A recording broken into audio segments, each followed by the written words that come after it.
जी, नमस्कार आप सभी को। राजस्थान क्लासेस के यूट्यूब प्लेटफॉर्म पर आप सभी का बहुत बहुत वेलकम है। तो आइए दोस्तों, राजस्थान जीके की क्लास का शुभारंभ करते हैं। और अब आज से ये क्लास प्रतिदिन रात को 9 बजे आपके सामने प्रस्तुत होने वाली है।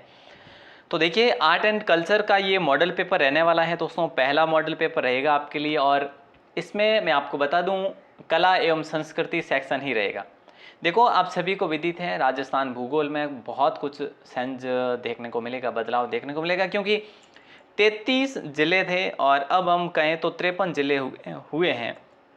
हालांकि 3 की घोषणा ही है, 50 की अधिसूचना जारी है।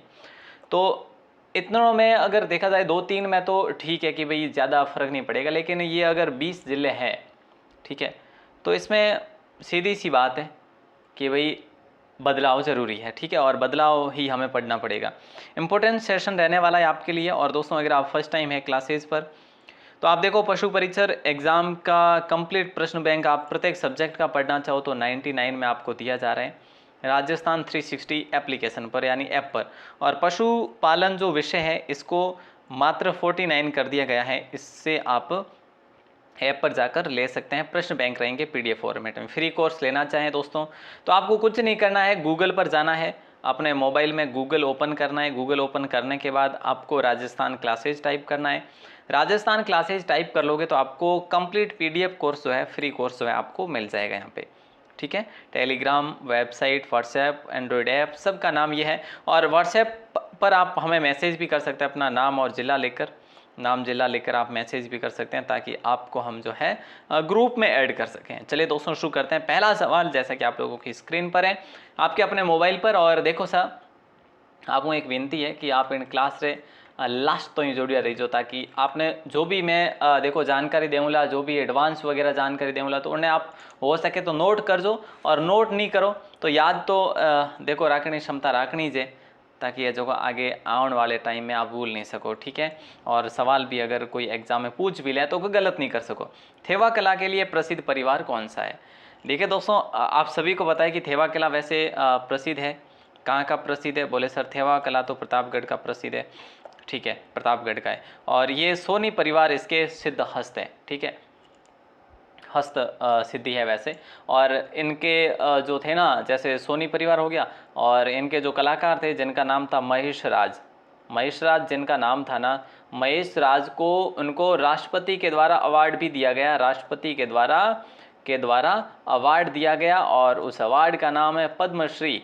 दोस्तों, पद्मश्री भी इनको दिया गया है 2014 में, आपको याद होना चाहिए, ये इंपॉर्टेंट सवाल है। और वैसे आप सबको पता है कि प्रतापगढ़, बांसवाड़ा और डूंगरपुर 3 जिले जो है ये अब बांसवाड़ा संभाग में आ जाते हैं, ठीक है। अगला सवाल है, प्रसिद्ध मीनाकारी थेवा कला का संबंध किस स्थान से है या किस जिले से है? तो अभी अभी हमारी बात हो गई है कि भी प्रतापगढ़, थेवा कला प्रतापगढ़। दोस्तों, परिवार कौन सा है? सोनी परिवार। और इनके कौन से जो है जो हम कहें कलाकार को जो है क्या मिला? पद्मश्री। तो महेश राज सोनी को मिला, महेश राज सोनी। और महेश राज सोनी की बात करें तो 2014 में मिला। तो ये जानकारी आपको रखनी पड़ेगी। अगला सवाल देखो, आपको पूछे कि भाई जयपुर का परंपरागत शिल्प कौन सा है, यानी कला कौन सी है, ठीक है। तो ये थेवा यहाँ पे कला है, काय नहीं है, जयपुर की है। तो दोस्तों, जयपुर की ब्लू पॉटरी है भैया। जयपुर की कौन सी है? ब्लू पॉटरी है। ये सवाल बहुत इंपॉर्टेंट है अगर देखा जाए तो, ठीक है। जो चीनीदार बर्तन होते हैं ना, मिट्टी के बर्तन, तो उस पर रंगीन चित्रकारी की जाती है, उसे ही ब्लू पॉटरी कहा जाता है। और ब्लू पॉटरी जो है ना, ये जयपुर की ब्लू पॉटरी, जयपुर इसका प्रमुख केंद्र है। और जयपुर की ब्लू पॉटरी जो है ये विश्व भर में प्रसिद्ध है भैया। चीनी बर्तनों पर इसकी कलाकारी की जाती है, ये आपको पता होना चाहिए। ब्लू पॉटरी की बात करें, इसका उद्भव कहाँ से हुआ, इसके बारे में बात करेंगे और आगे सवाल भी बनेंगे। देखो, राजस्थान की प्रसिद्ध ब्लू पॉटरी की दस्तकारी का उद्भव कहाँ से हुआ? तो देखिए दोस्तों, पर्शिया से हुआ। कहाँ से हुआ? पर्शिया से, यानी ऑप्शन बी को लॉक करेंगे। देखो, वैसे ये जो ब्लू पॉटरी है, ये ब्लू पॉटरी शुरुआत पर्शिया से होती है। उसके बाद हमारे राजस्थान में जो है ये कैसे आई है? पहले तो पर्शिया से दिल्ली आती है, ठीक है। और दिल्ली के बाद में अपने राजस्थान के जयपुर में आती है। और जयपुर में किसके काल में आती है? तो दोस्तों याद रखना, राम सिंह के शासन काल में। राम सिंह के शासनकाल में, जब जयपुर के शासक राम सिंह थे उस समय ये ब्लू पोएट्री राजस्थान में आई थी। ओके दोस्तों, जयपुर में आई थी। अगला सवाल है, ब्लू पोएट्री से संबंधित किस व्यक्ति को पद्मश्री से सम्मानित किया गया? देखो, महिषराज सोनी की बात करें, वे थेवा कला से संबंधित, ठीक है। अब यहाँ पे आपसे सवाल किया जा रहा है कि ब्लू पोएट्री से संबंधित किस व्यक्ति को पद्मश्री से सम्मानित किया गया? मतलब ब्लू पोएट्री जयपुर की प्रसिद्ध है। कहाँ से? पर्शिया से दिल्ली आई, दिल्ली से यहाँ पे आई, ठीक है। तो यहाँ पे कृपाल सिंह शेखावत हो जाएगा, अपने राजस्थान के जो सिद्धहस्त थे ये, ठीक है। इस कृपाल सिंह शेखावत इस ब्लू पोएट्री के, और इनको 1976 में मिला था ये पद्मश्री अवार्ड, ठीक है। तो ये भी आपको याद रखना है, इंपॉर्टेंट सवाल है, इसमें कोई खामी नहीं। नेक्स्ट सवाल है, राजस्थान का राज्य वाद्य कौन सा है? देखिए दोस्तों, वाद्य यंत्रों के बारे में भी हम 5 सवाल पढ़ेंगे यहाँ पे। और देखो, वैसे राजस्थान का वाद्य यंत्र आपसे पूछा जाए तो अलगोजा है साहब। और अलगोजा कैसा है? अलगोजा सुशीर वाद्य यंत्र कैसा है? सुशीर वाद्य यंत्र है। ओके सर, चलो ये होता कैसा है वैसे दिखने में तो सर बांसुरी जैसा दिखता है। चलो साहब, बांसुरी समान लिख देता हूँ मैं यहाँ पे, आपके लिए कोई दिक्कत ना हो। अच्छा, एक चीज़ और याद रखना, मोस्टली जो होते हैं ना, देखो 7 या लिख देता हूँ, 7 या 4 छिद्र होते हैं, इसमें छेद होते हैं, ठीक है। और हाँ, वैसे ये बनाया किससे जाता है? बांस की नली से बनाया जाता है, ठीक है, बांस की नली से। ओके सर, क्लियर है, बहुत बढ़िया। अगला सवाल है, जो वाद्य यंत्र फूंक देकर बजाए जाते हैं उन्हें क्या कहा जाता है? तो देखिए दोस्तों, अभी हमने बात करी कि अलगोजा के बारे में मैंने आपको बताया कि भाई सुशीर वाद्य यंत्र है, ठीक है। और सुशीर है तो वो मुंह से बजाया जाता है या फिर फूंक देकर बजाया जाता है, हवा देकर बजाया जाता है, तो ये सुशीर वाद्य यंत्र हो जाएगा मेरे भाई। ऑप्शन सी को लॉक करेंगे।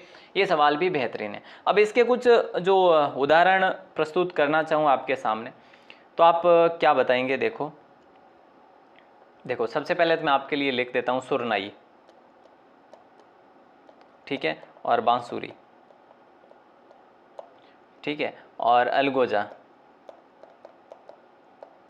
और शहनाई। याद रख लेना मैं जो बता रहा हूँ।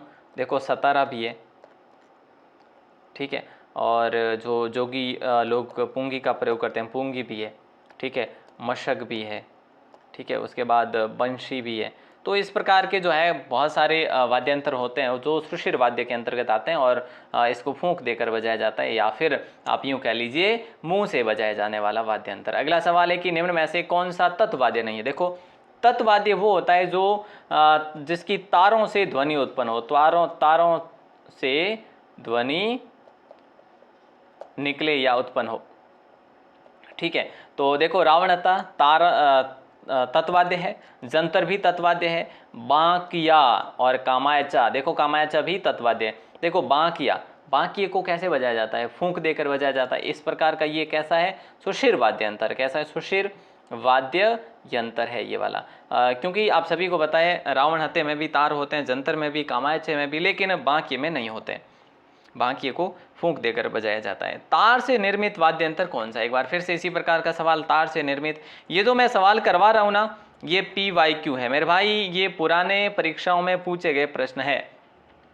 रावण हत्था तार से निर्मित है, अलगोजा फूंक देकर बजाया जाता है, चंग जो है आप सभी को पता है अवनद्य है, नागफणी भी नहीं है। तो यहाँ पे आपका ऑप्शन ए जो है रावण वाद्य है, रावण हत्था है। और रावण हत्थे का प्रयोग जो है कौन करते हैं दोस्तों?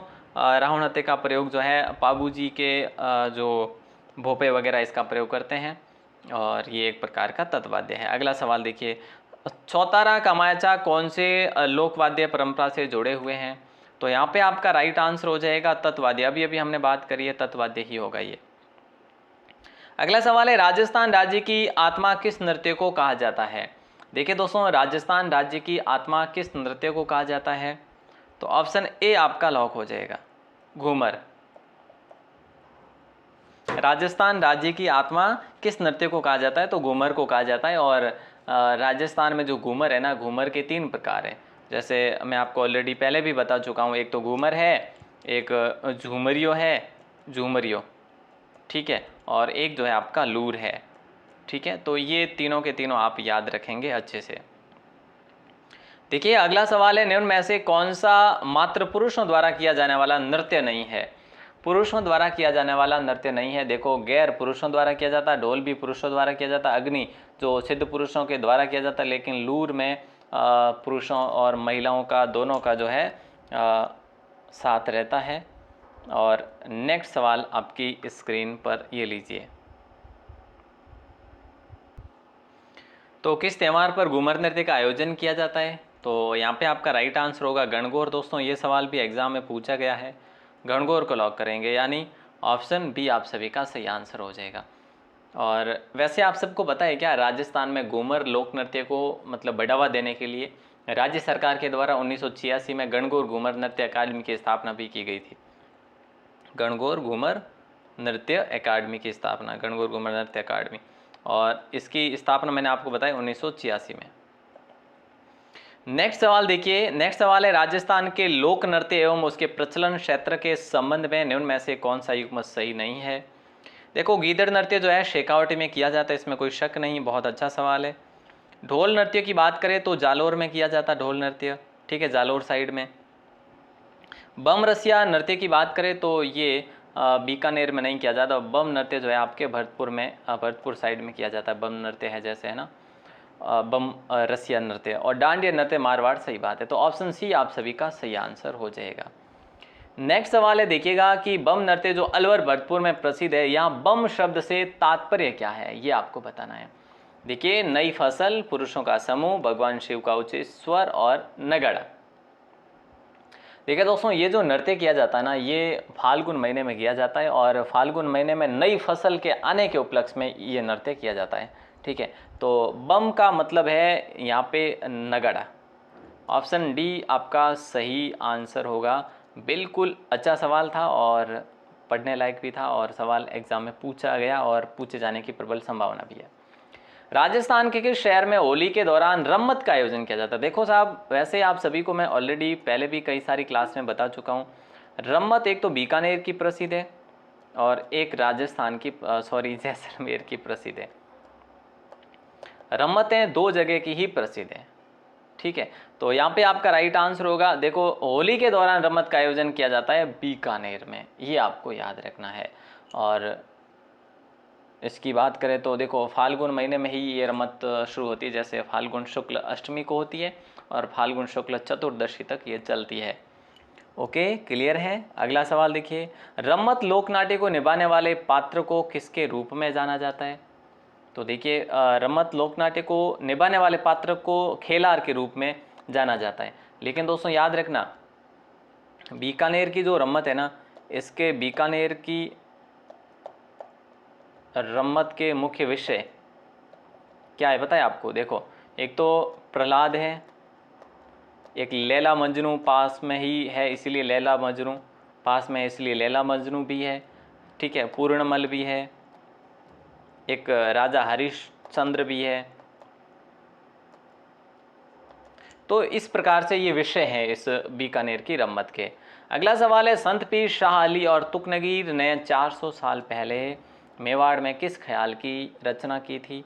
तो यहाँ पे आपका राइट आंसर जो है वो हो जाएगा तुर्रा कलंगी ख्याल। देखिए दोस्तों, आपको एग्जाम में सवाल पूछा जा सकता है कि तुर्रा कलंगी जो ख्याल है ना, ये कहाँ की प्रसिद्ध है? तो मेवाड़ की, ठीक है। और ये ख्याल जो है इसके स्थापना कब हुई थी या रचना? तो 400 वर्ष पहले। अगर आपसे पूछे कि भाई किसने की, तो तुकनगीर और शाह अली संत पीर ने, ठीक है। तो ये दोनों मुस्लिम संत थे और दोनों मुस्लिम संत नहीं थे, एक मुस्लिम संत। देखो तुकनगीर जो है ना, ये तो हिंदू संत थे, और ये संत पीर शाह अली जो है ये पीर थे मुस्लिम पीर, ठीक है। तो ये याद रखना है आपको।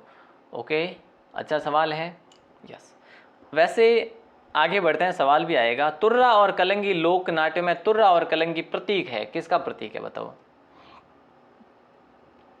वैसे राजस्थान में इस ख्याल का प्रारंभ जो है ना दोस्तों, तुर्रा की बात करें, तुर्रा जो बना था कौन? सैयदू सिंह तुर्रा बने थे सबसे पहले राजस्थान में।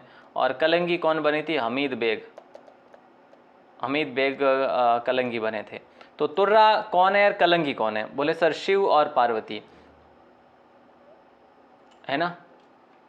ऑप्शन डी को आप लोग लॉक करेंगे। बहुत अच्छा सवाल है। और वैसे मैं आपको बता चुका हूँ तुरा कलंगी के जो रचनाकार है वो शाह अली एवं तुकनगी है, और इसमें जो है तुर्रा को शिव और कलंगी को पार्वती का प्रतीक माना गया है। इसमें कोई शक नहीं सर, किसी भी प्रकार का शक नहीं है। चलिए आगे बढ़ते हैं, अगले सवाल को देखते हैं। अगले सवाल की बात करी जाती है तो विख्यात लोक नाट्यकार नानूराम किस ख्याल से संबंध रखते हैं, ये आपको बताना है। बताइए दोस्तों क्या होगा राइट आंसर।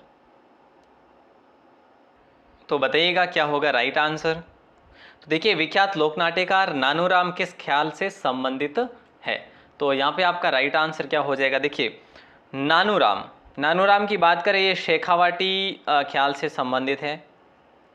ठीक है, ऑप्शन ए को लॉक करेंगे। और कुचामनी ख्याल की बात करें तो एक सवाल आएगा आपके सामने, एक सेकंड के लिए बस ये लीजिए, इससे अगला सवाल आपकी स्क्रीन पर रहेगा। तो देखिए दोस्तों, वैसे आपसे पूछा जाए कि निम्नलिखित में से कौन सा संप्रदाय निर्गुण उपासक नहीं है। देखिए सवाल को ध्यान से पढ़िए कि इनमें से कौन सा संप्रदाय जो है निर्गुण उपासक नहीं है। हाँ, तो बताइए राइट आंसर क्या हो जाएगा। आप कहेंगे सर निर्गुण उपासक जो संप्रदाय है ना वो है नाथ संप्रदाय। देखिए जसनाती, देखो सवाल क्या है, निर्गुण उपासक नहीं है। देखो जसनाती नहीं है, या दादू नहीं है, या रामस्नेह नहीं है, या नाथ नहीं है दोस्तों। ठीक है, तो याद रखना। वैसे आप सभी को बताएं राजस्थान में संप्रदायों की 2 श्रेणियां विभक्त की गई थी, मतलब 2 भागों में बांटी गई थी। एक तो निर्गुण संप्रदाय, ठीक है, और दूसरा जो है वो है सगुण संप्रदाय। तो सवाल पूछा, समझ गए ना आप लोग, कौन सा संप्रदाय निर्गुण उपासक नहीं है, तो नाथ निर्गुण उपासक नहीं है। नेक्स्ट सवाल की तरफ रुख करिएगा, निम्न में से कौन सा संप्रदाय निर्गुण भक्ति संप्रदाय नहीं है। एक बार फिर से उसी प्रकार का सवाल है। देखो दादूपंथी, निरंजनी, जसनाती, ये नहीं है, ये है। बाकी संप्रदाय नहीं कौन सा है, ये ऑप्शन बी को लॉक करेंगे, रामदासी। ऑप्शन बी आप सभी का यहाँ पर भी सही आंसर हो जाएगा। अगला सवाल देखते हैं, अगला सवाल है। लेकिन उससे पहले दोस्तों इसको आप लोग क्या करेंगे, इसको आप लोग अच्छे से जो है कवर कर लेंगे। निर्गुण भक्ति संप्रदाय इस मत के समर्थक ईश्वर को निराकार एवं निर्गुण परम सत्ता मानकर उसकी भक्ति करते, जैसे वैष्णवी संप्रदाय, जसनाती संप्रदाय, दादूपंथी, परनामी, रामस्नेही, निरंजनी, लालदासी, कबीरपंथी। ठीक है, और सगुण संप्रदाय की बात करें, सर्वस्व मानकर ईश्वर के मूर्त के रूप में की गई पूजा, इसमें ईश्वर को सर्वस्व मानकर ईश्वर के मूर्त रूप में की गई पूजा आराधना की जाती है। इनमें शामिल संप्रदाय रामानुज है, रामानंदी है, निम्बार्क है, वल्लभ है, गौड़ीय है, नाथ है, पाशुपत है, निष्कलंकी है, मीरादासी और चरणदासी है। इसको आप अच्छे से जो है क्या करेंगे, नोट कर लेंगे। ये बेहतरीन सवाल था दोस्तों। अगला सवाल देखिए, रामस्नेह संप्रदाय की शाहपुरा शाखा के संस्थापक कौन थे, ये आपको बताना है। तो यहाँ पे आपका राइट आंसर क्या होगा। देखो रामस्नेह संप्रदाय की शाहपुरा शाखा के संस्थापक की आपसे बात हो रही ना, जो कि मुख्य शाखा है ये, और भीलवाड़ा में है ना, तो ये आपका क्या होगा, रामचरण जी। ठीक है, और इसकी रामस्नेह संप्रदाय की कुल शाखाएं कितनी हैं, 4 शाखाएं हैं। 4 शाखाएं कौन कौन सी, ये भी आपसे सवाल किया जा सकता है। तो ये जो है देखो, एक तो है आपकी रेण, एक है खेड़ापा, और एक ये हो गई शाहपुरा जो मुख्य है, और एक देखो खेड़ापा, रेण, शाहपुरा, और एक है सिंहथल बीकानेर में। ओके दोस्तों, तो इस प्रकार से आपको ये चीज़ें जो है याद रखनी है। नेक्स्ट की तरफ बढ़ते हैं।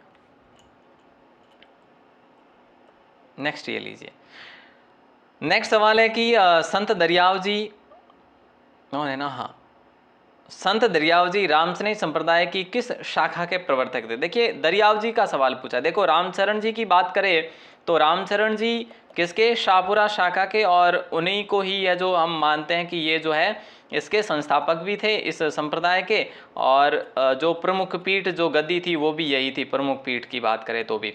लेकिन आपसे सवाल ये अब पूछा जा रहा है कि भाई दरियाव जी तो रेण, दरियाव जी रेण, याद रखना रेण नागौर में।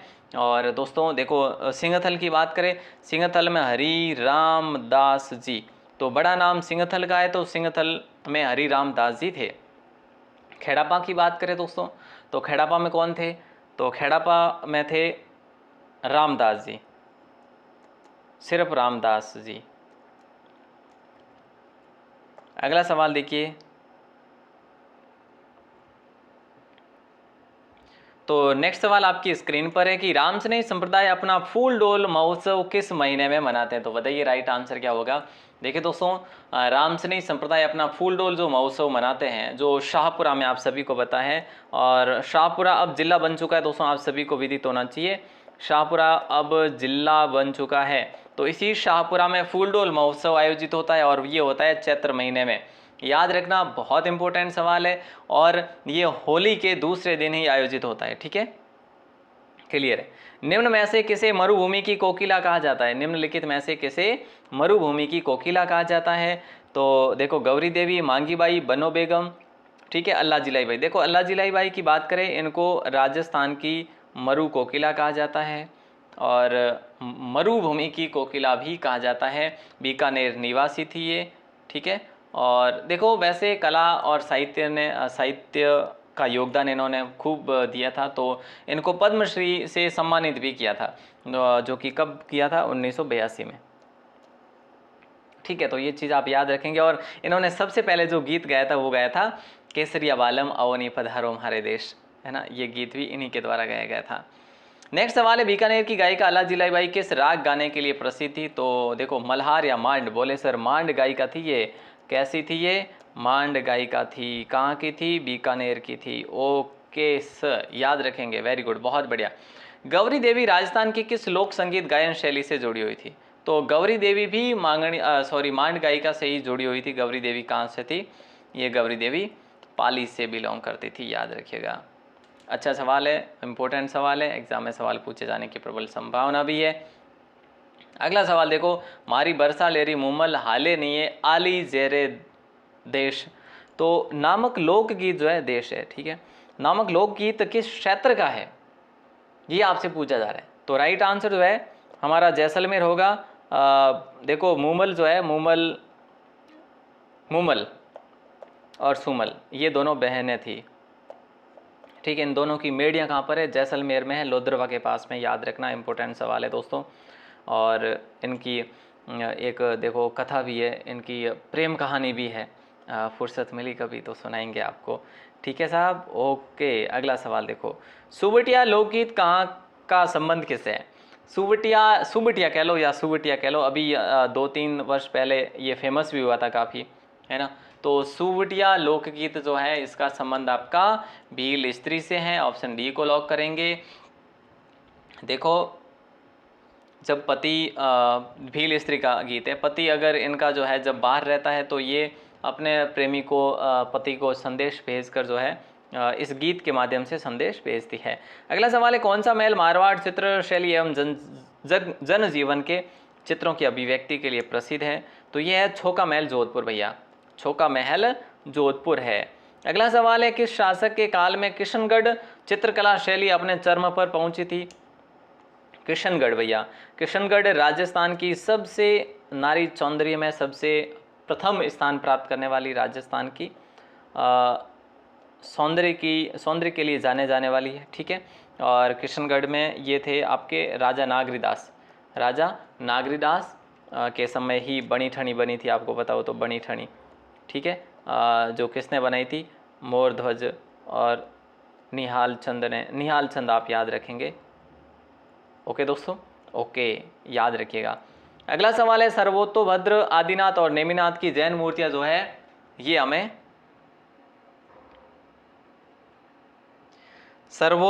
सर्वतोभद्र, आदिनाथ और नेमिनाथ की जैन मूर्तियां जो है ये प्राप्त हुई है। कहाँ से प्राप्त हुई है, ये आपसे सवाल किया जा रहा है। तो यहाँ पे आपका राइट आंसर जो है वो हो जाएगा जगीना। और दोस्तों, जगीना जो है आप सभी को पता है भरतपुर में है।